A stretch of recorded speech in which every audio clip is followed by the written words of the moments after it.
तसब पंजगोर में आवाम के लिए खुशखबरी। अल-खलीफा अल-शहजाद बस ट्रांसपोर्ट के दफ्तर का इफ्तिताह। बलोचिस्तान के शहर पंजगोर से हमारी नुमाइंदा फरीद उमर की रिपोर्ट के मुताबिक अल-खलीफा अल-शहजाद बस ट्रांसपोर्ट के दफ्तर का इफ्तिताह मुल्ला कासिम मुल्लाज़ई ने फीता काट कर किया। इस मौके पर म्यूनसिपल कमेटी तसब के चेयरमैन मीर अब्दुर्रहमान मुल्लाज़ई, हाजी हेबतान बलोच, हाजी एजाज बलोच, मुल्ला शुएब मुल्लाज़ई, लियाकत बलोच, खालिद बलोच, जासिम नबी जान और दीगर मौजूद थे। मुल्ला कासिम मुल्लाज़ई ने कहा कि हम शुक्रगुजार हैं अल-खलीफा अल-शहजाद बस कंपनी का, जिन्होंने तसब के अंदर अपना दफ्तर खोल दिया है, जिससे तसब खुदाबदान, कलक, पंछी और दीगर इलाकों के लिए आसानी पैदा होगी।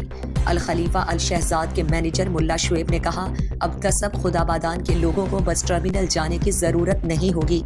अब वो अपने ही इलाके में अपना टिकट बुक कर सकते हैं और सफ़र कर सकते हैं। उन्होंने मज़ीद कहा कि अल-खलीफा अल-शहजाद पर माजूर अफराद और कैंसर के मरीज़ बिल्कुल मुफ्त सफ़र कर सकते हैं। उन्होंने कहा कि पंजगोर से कराची की मार्केट और डालमिया तक हमारा 24 घंटे सर्विस है। सुबह और शाम रोज़ाना सर्विस है।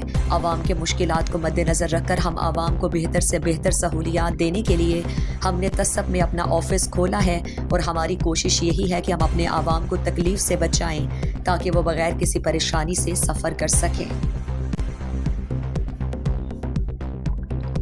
मज़ीद दिलचस्प मालूमात और खबरों से आगाह होने के लिए Gedrosia point facebook page, instagram, twitter को फॉलो और यूट्यूब चैनल को सब्सक्राइब करें।